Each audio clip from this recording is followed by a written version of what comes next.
It's another edition of the UTPA Men's Basketball Show. My name's Jonah Goldberg, and this is Dan Hipsher, the head coach of the UTPA Men's Basketball team. Bronx coming off of a tough road trip, tough travel in the conference with losses at Grand Canyon and Utah Valley. And Grand Canyon, another close game. It's always a close game when these two teams meet.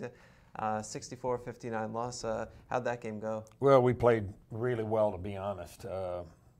Probably played as well for 25-30 minutes as we've played all season. Ball movement was great. Everything was really good. Other than the whole trip, we couldn't really get Boga going. But it was a good extension of the rest of the guys. And I think at halftime we had 9 assists and 3 turnovers. In the second half, we had some really silly turnovers that put us in a tough situation. If anything turned the game around, it was probably that, and then losing Dan Manzi the last 14 minutes, or Dan Kamasa. Dan had 10 points and 8 rebounds and only played 24 minutes. He missed from about 14 and a half on. He cramped and couldn't get back from it. So he was very effective, playing really well. And although as a coach, most of the time you're upset over some decisions you make and a few turnovers here or there, you also have to sit back and look at the stocky end of the game with. And, we're not very deep, Jonah, as you know. Yeah. And with Dan out of there, it really put us at a disadvantage. Now, Dan was right back in there the next game, so was it just the desert air leading to some cramping? Or? Yeah, he's had cramping. He sweats a lot and has had some cramping, and unfortunately we didn't have the pickle juice and stuff with us that can counteract that. That's one of the old remedies that really works, and we got some at Utah Valley, and he didn't have problems. So probably a little bit of prevention would have helped, but Dan's a pretty heavy sweat guy and just could not get out of them, and it was unfortunate for us because other than some of the turnovers, and Grand Canyon had turnovers too, and the free throw discrepancy was a big thing. We seem to struggle to get free throws against Grand Canyon for some reason. We get free throws, as you know, all the time. Yeah. And both games we've been out free throwed against them and have shot very limited free throws, which is interesting, but been something that's been a bit of a struggle for us. Janari posted a double-double. Dan had a near double-double. Hines had a near double-double. And then, just after that, didn't do a lot. But we played well, and most people have really struggled to play there. And great environment. Yeah. Wow. 4,000 or 5,000 people there, and really neat place. So, but, I told the kids I was proud of them after the game. Some of the turnovers were, again, a problem, but we had every opportunity to win the game. I noticed something interesting now. Like you play Grand Canyon tight at their place. You beat them here. They're number 2 in the WAC. When you went to New Mexico State, you played them tight, almost knocked them off at their place. They're number 1 in the WAC. So, like these better teams, you're playing them real tough. Yeah, a lot of the whole thing is the matchups and how people play, and again, we have to play New Mexico State again Saturday, and hopefully we can hang in there. But they're very, very talented, very, very big, but we had every chance to win there, and the same with Grand Canyon.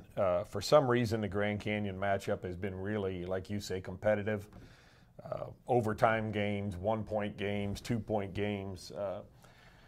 We led this game for a little over 39 minutes. So the 5 points, it wasn't a 5-point game by any means. We just had to foul at the end. But I don't know.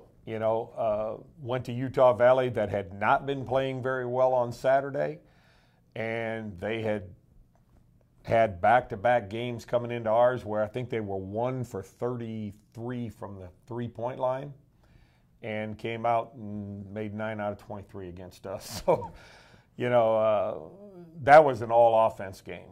Again, we've talked about our defensive inabilities. That we went near 50% from the field, and we missed our last 5 or 6 shots after I subbed. So, but we never got them stopped. And again, we struggled at the free throw line. This time, 7 for 16 from the free throw line, which has not been a problem in the conference for us, but struggled there. So I don't know, Jonah. You know, we game prep, we work at it, and you know, it seems to fit certain teams, and then other teams we've had a struggle with. So I'm not sure what that is.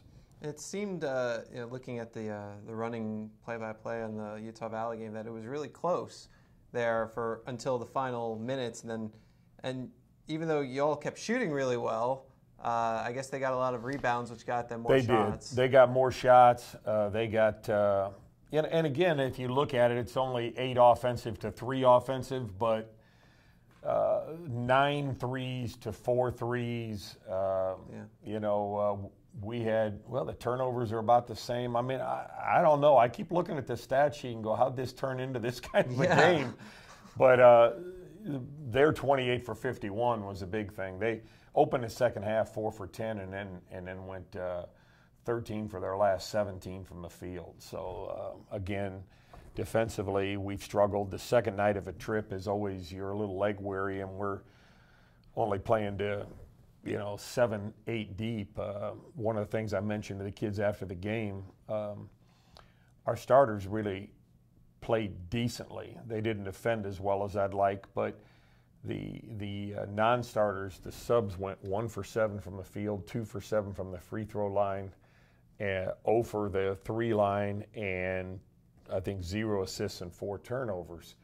So, you know, when you're playing back-to-back, traveling like we travel and doing what you do, you need a few more guys to step up. Yeah, I noticed you went a little deeper on your bench than normally do. Joaquin Pistocache played 7 minutes off the bench. In the last few minutes, it was, you know, like you mentioned, all bench guys. Well, it has been, and I just decided that why keep beating up these kids, you know, that are starting. We had kind of lost the lead at about, or the competitiveness of it at about the 7-8 minute mark. So Joaquin works his tail off every day and deserves an opportunity, and we're not getting a lot out of that forward position that's subbing right now, so we threw him in there and saw what they could do, and unfortunately none of them really proved out to say, well, I want some more time. You know, that's the nice thing, is when you have an opportunity to throw a kid in and then he goes, hey, play me. You know what I mean? But that didn't happen. Well, you know, you mentioned the team getting beat up, but you got to take Monday off because you don't have that Thursday game this week. In fact, you don't have another Thursday game until the tournament. So nice to be able to just play one game this week.